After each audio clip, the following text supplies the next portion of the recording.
At meron doon sa comment section na akong nabasa, yung asawa mo raw ay ano ang tawag dito, matanda na raw. Totoo ba yon?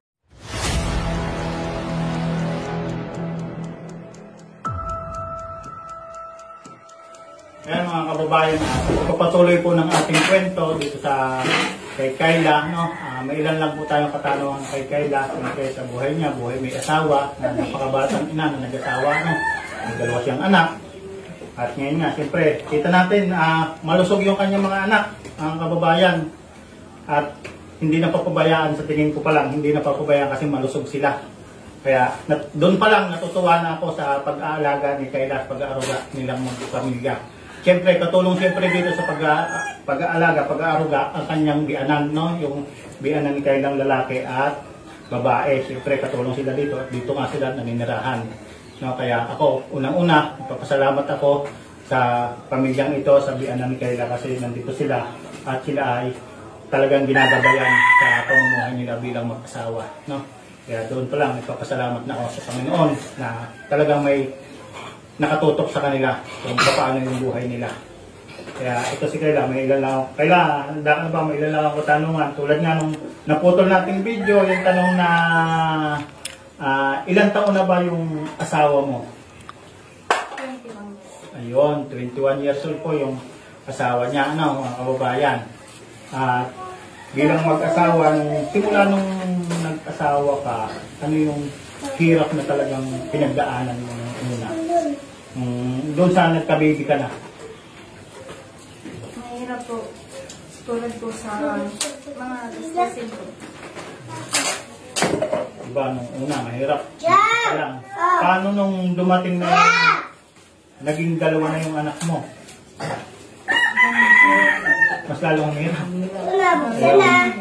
Mas lalong mahirap. Pero, pasalamat tayo at nandyan yung biyanan mo na nakaalalay din lagi sa'yo. Kaya pasalamat tayo, ano? Kasi tumutulong. Kaya pasalamat tayo sa mag-asawa sa biyanan na nito. At yung trabaho naman ng asawa mo, di ba ngayon, hindi ka ba nag-aalala na nasa laot pa? Hindi ka ba nag-aalala sa kanya?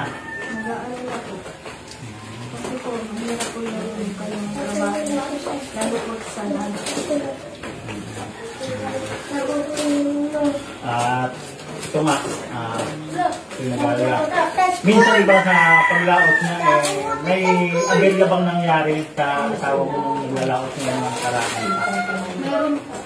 Meron po sa Batangas po yung nangyari. Sa Batangas nangyari? Malayo pala yung inaabot ng paglalaot ng asawa mo. Isipin nyo, ganun po kahirap ang trabaho ng asawa niya sa laot, no? At minsan na pala siyang nagkaroon ng trahedya. Ano nangyari doon sa trahedya niya? Pagkakaano po is yung nabangga po yung bangka nila ng malaki pong So, buti safe ang asawa mo na nakauwi sila ng ligtas, no? nakauwi po silang nagtas. Wala naman pong Ngayon taong saktan. Bangka lang talaga. bangka lang po yun. Yung mga kababayan, yun yung istorya sa paghahanap buhay ng asawa niya, no? At nagsasabi na may nabasa tayo na siguro daw may edad na yung asawa ni Kayla. Hindi naman po ganun po, no? Bata pa rin po pala ang asawa ni Kayla. At 21 years old, ba? 21 years old po ang asawa ni Kayla ngayon. At si Kayla ngayon ay 19 years old. At ang panganay nilang anak ay 4 years old. At ang bunso ay 2 years old, babae, panganay, lalaki. Ayan. Kaya yun po mga kababayan, si Kayla po ay maayos at hindi ka na nakapagpatuloy ng pag-aaral, di ba? Pero wala ka nang Aaral na po. May plano, ganun pala. Pero kailangan ko pa po. mahirap, no? Kasi mag-aaral na rin. Tapos, kung mag-aaral ka, siyempre, kung mangyayari niya, mag-aalaga ang biyanan mo. Siyempre, tapos ikaw nag-aaral, mas malaking gastos, no? Kaya, ipon-ipon muna sa siguro soon, kung sakaling swertehin yung asawa mo sa pangingisda o may mga blessing na dumating, siguro makapag-aaral ka pa. No? Ano lang, lagi lang tayo mag-pray kay God Ano mang problema dumating sa buhay natin, lagi natin isa puso na mayroong nakatingin sa atin at tayo ay gagabayan niya. Sa anumang pagsubok sa atin, lagi ka lang manalig sa Kanya. Lahat ng problema ang binibigay sa atin ng Panginoon may kalutasan. Huwag kang maniniwala na ang problema ay magiging problema mo habang buhay. No? Kasi ang problema, may kalutasan yan. Anumang hirap na ating nararanasan, may kaluwagan darating. Kahit anong hirap na ating pagsubok, meron at meron nagagabayan sa atin. Nandiyan ang ating mga kaibigan, kamag-anak, magulang, asawa, at kung sino pa man na nakapaligid sa atin at kung malayo man, nandyan sila para sa iyo, para sa pamilya mo. Yung mga bagay na hindi dapat pakinggan, hindi dapat paniwalaan, iwaksin mo. Yun lang mapapayo ko sa iyo. Ano? Huwag kang maniniwala kung kami-kanino basta-basta. Unang-una, magtatanong ka, dito kayo nakakita sa bahay ng biyanan mo. Kung may problema ka, lapit mo sa kanila. No, kasi sila yung unang tutulong sa iyo at dadamay sa buhay niyong mag-asawa. Walang ibang dadamay sa inyo, hindi kayo dadamayan kaagad ng kapitbahay. Ha? Yun ang mapapayo ko sa inyo. Kasi unang-una, magulang sila. Sila yung unang-una. Kung makabigat ang problema nyo, unang-una yung lalapitan ang magulang nyo. Ha? Bago kayo lumapit sa kaibigan, mag-suggest muna kayo sa magulang nyo. Huwag kayong magtatanim ng sama ng loob sa magulang nyo kung kayo nakapagsabihan. Yun yung sinasabi ko sa mga anak ko. No? Huwag kayo magtatanim ng sama ng loob sa mga magulang nyo kung kayo nakapagsabihan. Kaya kayo pinagsasabihan ng mga magulang dahil mahalin na kayo. Ayaw na kayong mapariwara. No? Yan. Oo, kaya pinagsasabihan. Ganyan kami mga magulang. Kaya huwag kayong sasama ang loob. Ha? Huwag kayo pinagsasabihan. Basta, ang mapapromise ko sa inyo, hindi ito yung huli natin pagkakot. Ha? Mali mo sa isang araw, may magandang blessing tayo na dumating. Hindi man natin inaasahan kasi si Lord pa rin ang magpuprovide niyan at magdadala para sa inyo. Na, yan, mga kababayan, hanggang dito lamang po ang aming na-claim pag-uusap kay Kayla. No? Sa pagpapatuloy po ng kwento, abangan po natin yung asawa pag po may time na makausap na po natin. No? Maraming salamat po and God bless po. Yan, ano masasabi mo sa mga viewer mo na nag-listen yung iyong video, ano masasabi mo sa kanila? Sabi ko po, maraming salamat po sa kanila. Kasi Sa mga tumutulong. maraming salamat po sa mga viewers ko, sa mga nag-share. Sana po ma-share niyo po ang aming mga video, no? Kasi sa tulong niyo po, kayo po yung tumutulong din sa amin. Sa tulong niyo po, kami po ay nakapagbigay ligaya, saya sa amin po mga tinutulungan bilang isang small charity vlogger, no? Kaya maraming salamat po hanggang sa mga ito ang lingkod sa Sabi Tayo Vlog. Nagsasabi po, gumawa po ng mabuti, hindi po magbubunga yan ang masama. Maraming salamat po. God bless us all po. At shoutout po siyempre muna kay Ate Lerma Tanaka. Maraming salamat po. Bye-bye.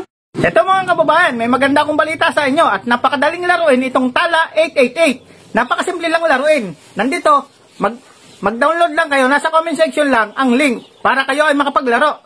Mag-register lang kayo dyan at syempre, kailangan nyo i-download. Kaya, ano pang hinihintay nyo? Napakasimple lang pong laruin. Ito, yung ating nilalaro ngayon. Napakasimple lang po. Itong Tala 888, itong Big Win. Napakasimple lang. Kaya, ano pang hinihintay nyo? Tara na, samahan nyo ako maglaro. Ayan, bumili nga pala tayo ng 10 ticket kagad sa Scratch. No? Kaya, mag-play na tayo ngayon. Ayan. Tingnan natin kung magkano bang panaluhan natin. Ayan, no? Yoy, 670 kagad, unang scratch. Well, napakabilis manalo, mga kaibigan, no? Next natin, isang ano pa lang yan, 670 na kagad. Kailangan makakuha ka lang ng 3 sunod-sunod. Uy. 670 uli, oh. Dalawa na, ano? Dalawang 670 na, oh. Diba? Next, padalwa pa lang, puro may panalo na kagad tayo. Ayan. Kaya pag nag-triple yan, wala. Paapat.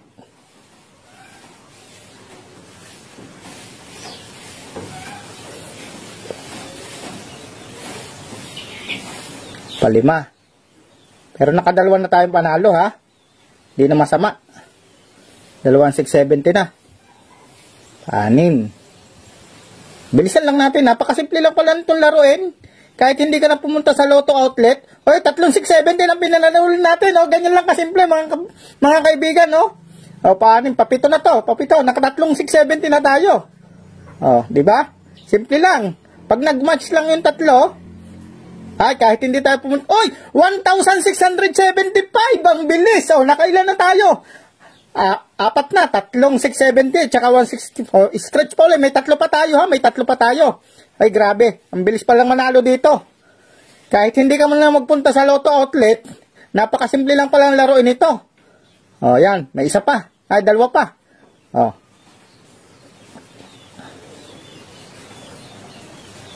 O. May isa pa tayo ha. Ano na natin, i-reveal all na natin. Ayun, 670 uli. Naka-4 tayo ng 670 at saka isang 1,675 ba yun? Ayun. Ay, grabe. Ganito lang pala kasimple. Napakadaling manalo. At kung gusto mong kumita dito kahit hindi ka naglalabas ng pera, ang gagawin nyo lang, mag-imbita kayo ng mga kaibigan nyo at syempre, mag-register kayo dito at ipasa ang link sa mga kaibigan nyo para kumita kayo.